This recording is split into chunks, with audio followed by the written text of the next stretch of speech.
네, 우리가 2025년도, 이제 6년도죠. 네, 우리 5년도의 마지막 주를 아름다운 마무리, 아름다운 시작이라는 말씀으로 이제 한 주를 우리가 살아가고 있습니다. 네 가지 우리가 기억해야 될 내용들을 매번 반복해드리고 있습니다.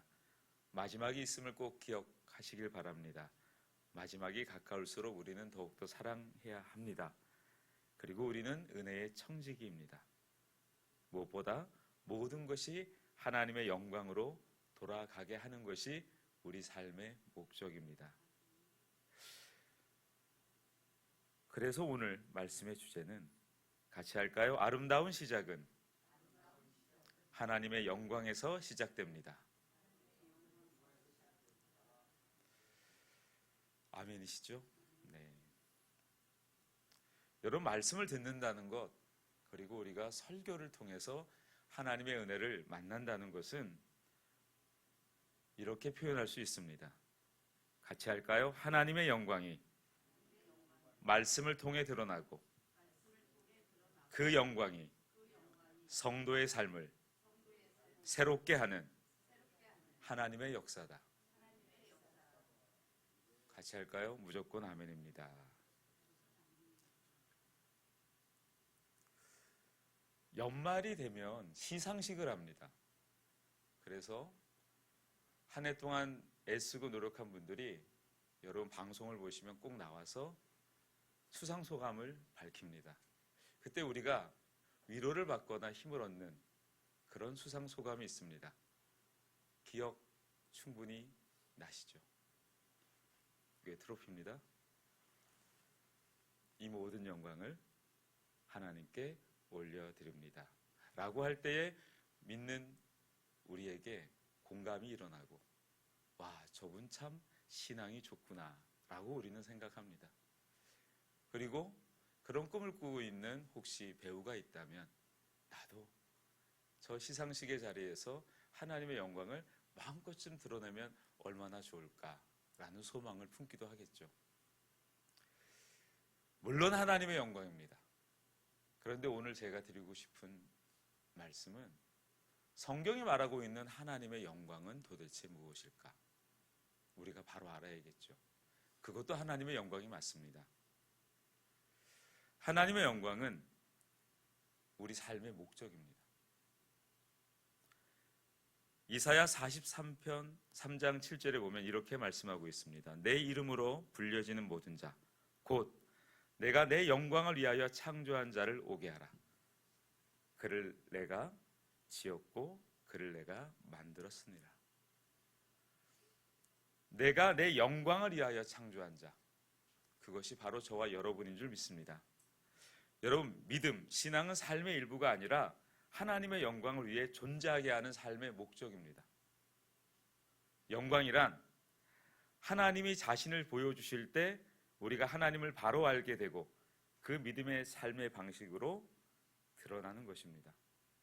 그래서 영광이라는 것은, 그 영광의 성경적 정의는 하나님이 자신을 보여주실 때 우리가 하나님을 바로 알고, 그리고 바로 알게 되고 그 일이 우리 삶 속에서 드러나는 것입니다.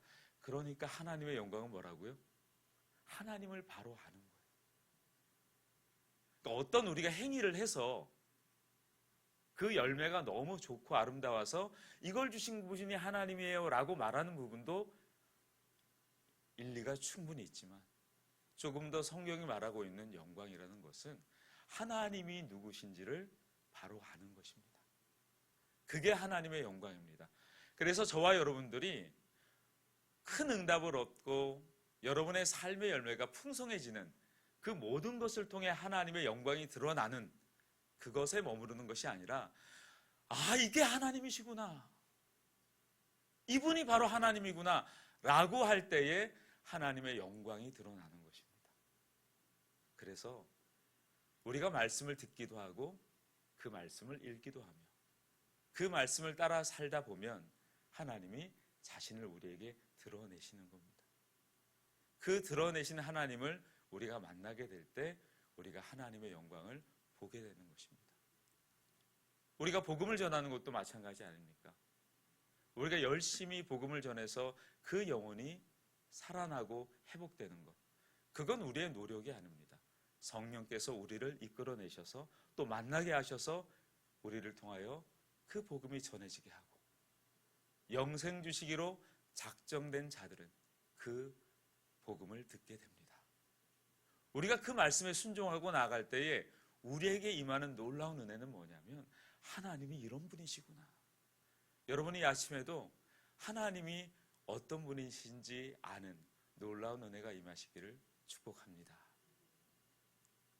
하나님은 자기 자신을 우리에게 보이시며 우리가 그것을 알아갈 때에 하나님의 기쁨은 너무나 크고 그의 은혜가 우리에게 넘치게 될 줄 믿습니다.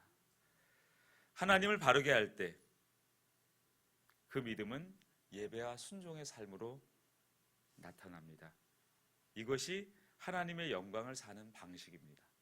영광은 하나님을 더 잘 보이게 하려고 하는 노력이 아니라 하나님을 잘못 보지 않는 데서 시작됩니다. 우리가 하나님을 오해하거나 하나님을 잘못 바라볼 때에 우리가 알고 있는 하나님의 영광은 지극히 협소해집니다. 그러나 우리가 하나님을 바르게 알게 되었을 때에 하나님의 영광은 너무나 놀랍고 너무나 넓고 너무나 크게 우리에게 다가오게 됩니다. 그래서 며칠 전에 그런 말씀 드렸죠. 우리 삶 속에 넘치는 어떤 유익과 또 희망이, 기대가 우리에게 채워졌을 때 우리는 힘을 얻습니다. 또 반대로 그런 것들이 우리에게 오지 않았을 때 우리는 낙담합니다.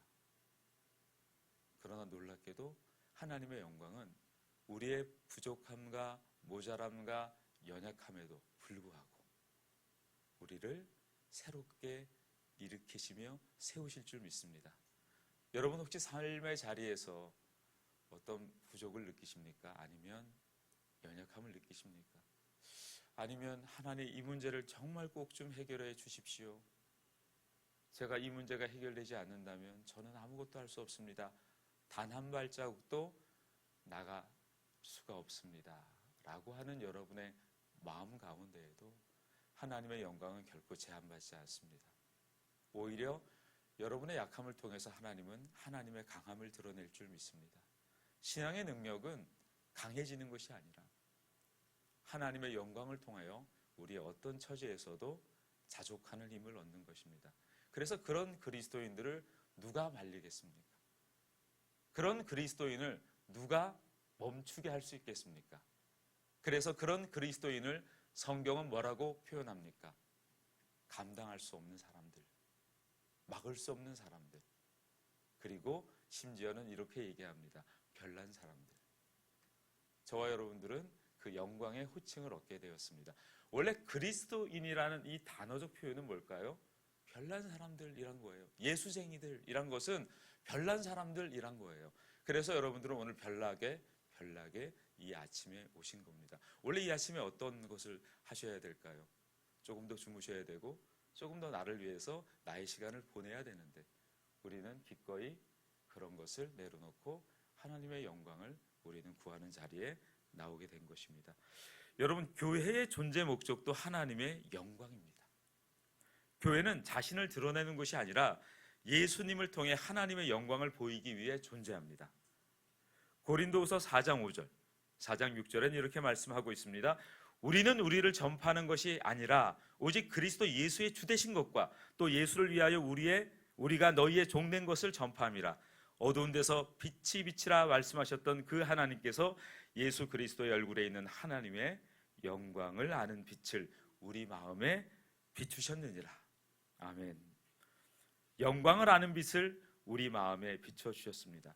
그래서 전도와 선교는 하나님의 영광이 세상 끝까지 증언되도록 확장되는 방식입니다. 여러분, 사도행전 1장 8절의 말씀을 너무나 잘 알고 있습니다. 그죠? 같이 한번 해볼까요? 오직 성령이 너희에게 임하시면 너희가 권능을 받고 예루살렘과 온 유대와 사마리아와 땅끝까지 이르러 어떻게 된다고요? 내 증인이 되리라 하시니라. 보십시오. 내가 머물고 있는 지역에서 어디까지 확장됩니까? 땅끝까지 확장이 되잖아요.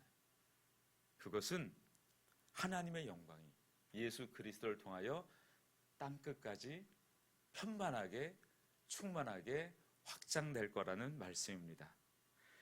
그리고 그 하나님의 영광은 어디에서 가장 빛날까요? 바로 그리스도의 십자가에서 가장 빛이 납니다. 십자가는 하나님이 어떤 분이신지를 가장 분명하게 보여준 영광의 자리입니다. 요한복음 12장 23절과 24절에 이렇게 말씀하고 있습니다. 예수께서 대답하여 이르시되 인자가 영광을 얻을 때가 왔도다. 내가 진실로 진실로 너희에게 이르노니 한 알의 밀이 땅에 떨어져 죽지 아니하면 한 알 그대로 있고 죽으면 많은 열매를 맺느니라. 여러분, 그래서 이 십자가의 신비는 언제 드러납니까? 놀랍게도 신자가 엄청나게 일이 잘 풀리고 겁나게 일이 잘 되고 너무너무나 형통할 때에 십자가의 신비가 드러나지 않습니다. 같이 할까요? 약할 때, 부족할 때, 연약할 때.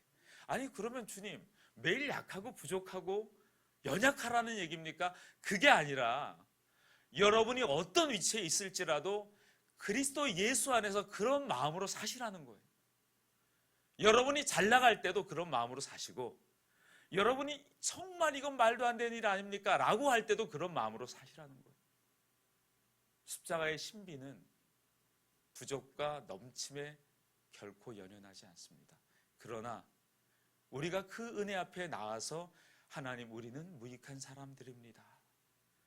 그러나 주님께서는 우리를 그 은혜 안에서 강하게 하실 줄 믿습니다. 저는 무능한 존재입니다. 그러나 주님께서 나를, 저를, 우리를 이 땅에 능력의 사람으로 쓰실 줄 믿습니다. 이게 십자가의 신비예요. 그래서 그리스도 예수 안에 있는 그 십자가의 능력 안에 살아가는 모든 분들에게 고린도전서 1장 18절은 이렇게 말씀하고 있습니다. 십자가의 도가 멸망하는 자들에게는 미련한 것이요 구원을 받은 우리에게는 뭐라고요? 하나님의 능력이라. 같이 하겠습니다. 하나님의 능력이라. 하나님께서 무너진 곳을 다시 세우시는 목적은 교회를 드러내기 위함이 아니라 모든 것이 하나님의 영광이 되게 하라는 것입니다. 이제 우리 목적은, 우리의 삶은 분명해졌습니다. 우리가 4가지의 주제를 주일 말씀을 통해서 붙들었습니다. 같이 할까요? 목적이 분명한 공동체. 그 다음 2번째 할까요? 사랑의 잔치 공동체. 3번째 할까요? 은혜의 청지기 공동체. 4번째 영광의 공동체로 다시 세워질 줄 믿습니다.